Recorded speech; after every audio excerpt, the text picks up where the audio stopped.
Give a shout out to Big Daddy. He been awful good to me, and I ain't talked to him much lately. And I saw him online the other day. He was doing something, and I was feeling almost a little bit guilty because I ain't been keeping in touch as much as I should. Sometimes I just get into stuff, and my brain don't work right, and I'm just luckily to be able to get through a day without damaging myself beyond repair. But I just had Big Daddy come to mind recently, and maybe I've seen him. I'll tell you who else is.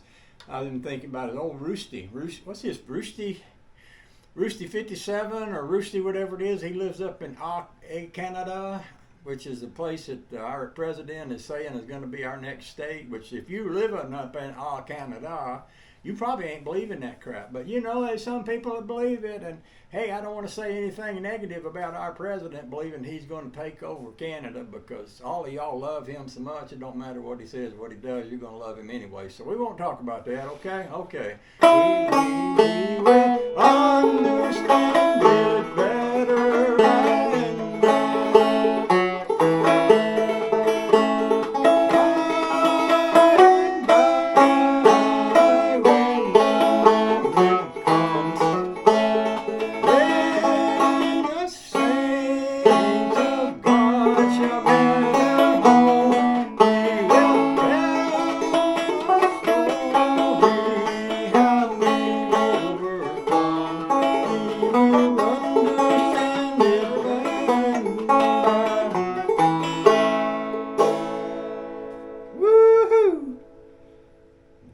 that feels just right. Now, why don't I tie a knot right here?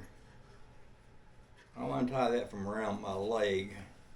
I'll tie a knot right there, and then I'll cut that. And that should set this thing up so that it's right. Oh! I'll tell you another thing, I ain't going to do it today, but I'm going to do it soon. Is I need to clean this mess up, this mess I got right here. So I could just wrap this around that. I tell you what, I wonder if these snippers would snip that whole rope, because if it would, I could tie that in a knot right there. Let's try that.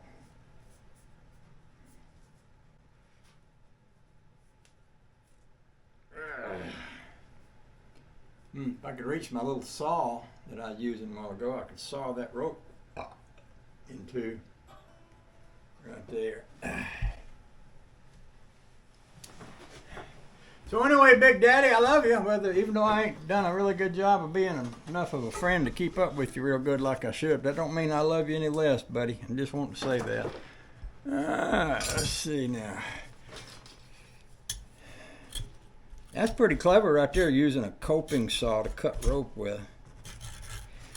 They see me do that, and probably they don't put my picture on the cover of Popular Mechanics, because I might be just inventing the new high-tech way to cut a piece of ropage. It ain't gonna work. I know my knife ain't got no sharp to it whatsoever.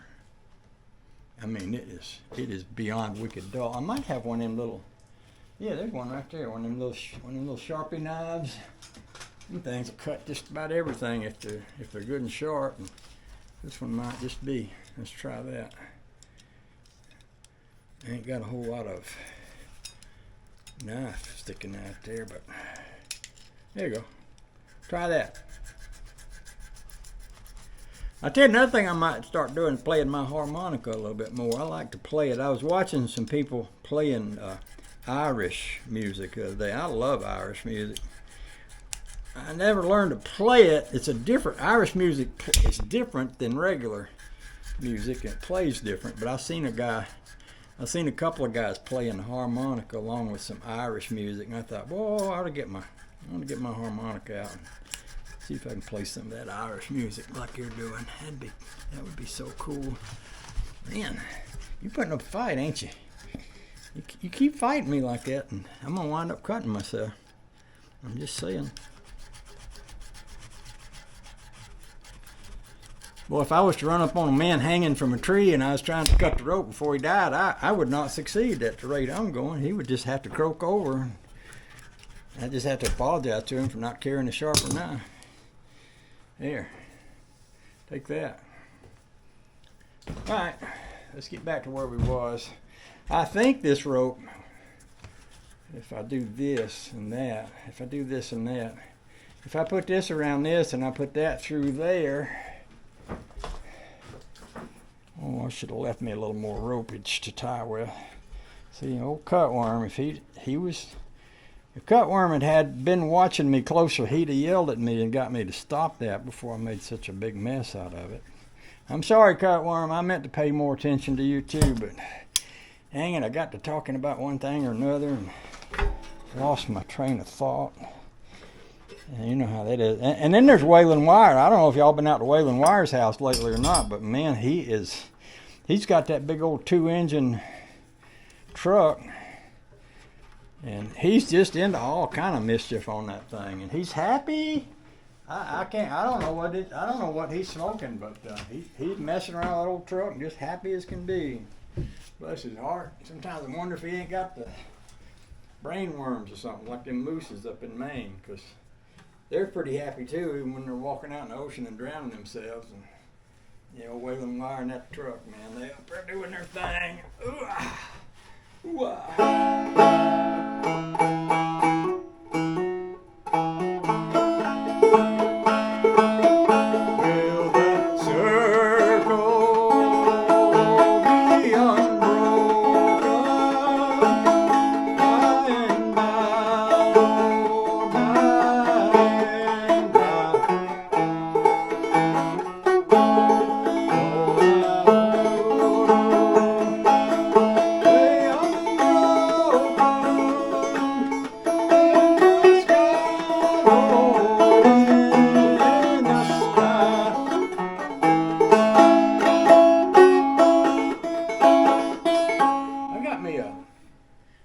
Slide sitting around here somewhere.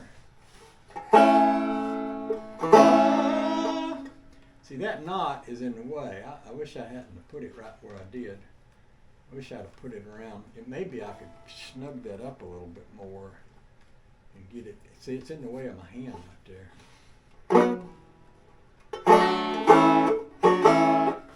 Maybe if I get my pliers and yank that knot a little bit, I can get it to be better. Let's try that. Oh, I know I could blow this thing too. That might work. Grab hold of that thing, put some snugging on it. That might work. Now, where's that little slide I saw a while ago? If I had that thing, I'd do some wangy-danging on this thing. A little wangy-danging on this banjo. I seen it somewhere just a while ago. There's one right there. That'll work. I can do that. We do a little slippery slidey wangy-danging on the banjo here.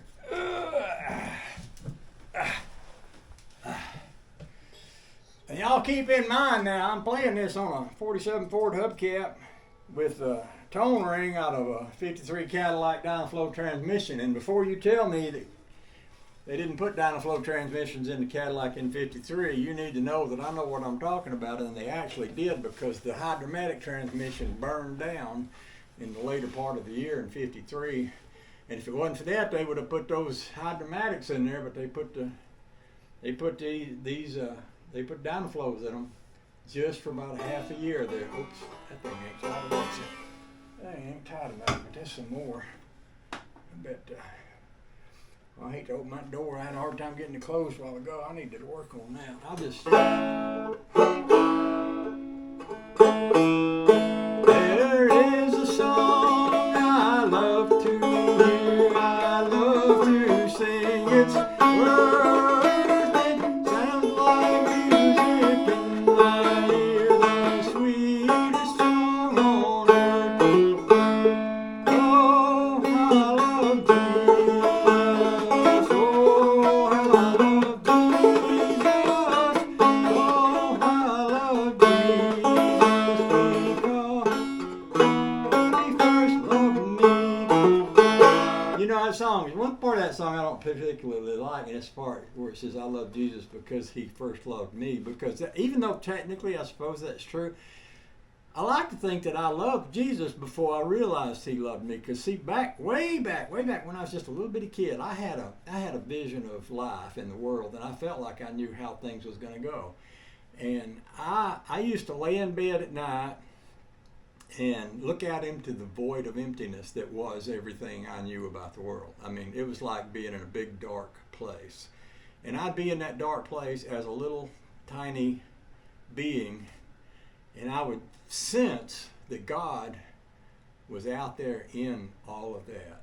And I felt a great deal of affection for God, even though at that point I may or may not, I don't know if I want to say I did or did not understand all the technicalities of religion or not, because I was raised with religion. I could have got a lot of religion poked into me before I was old enough to realize that that was what was happening. But I do know that I felt the presence of God even as a little tiny child. And I remember riding home from church.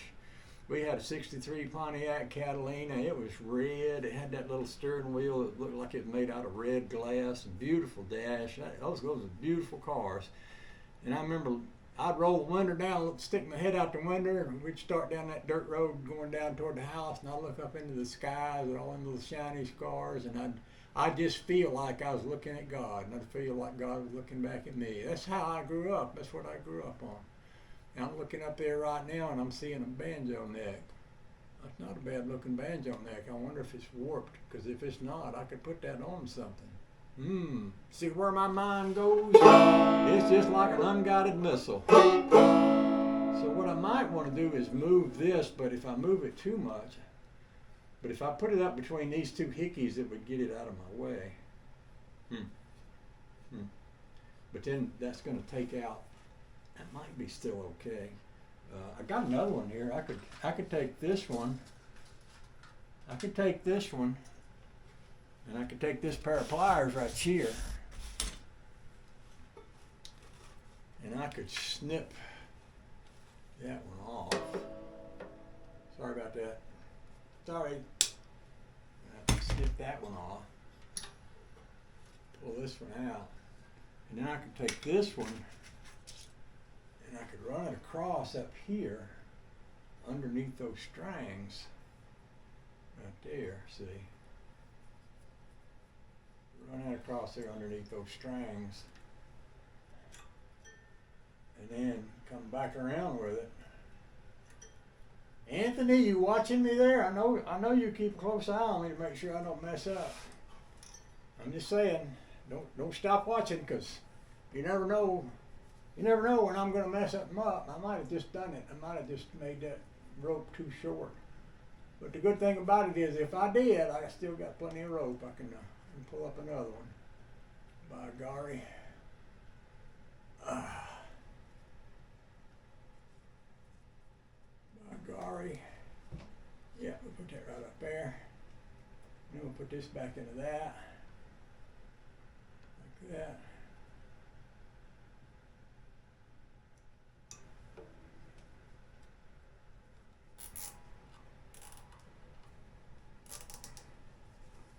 Let's see how that does. Yeah, that's probably a little too short, but it'll stretch maybe.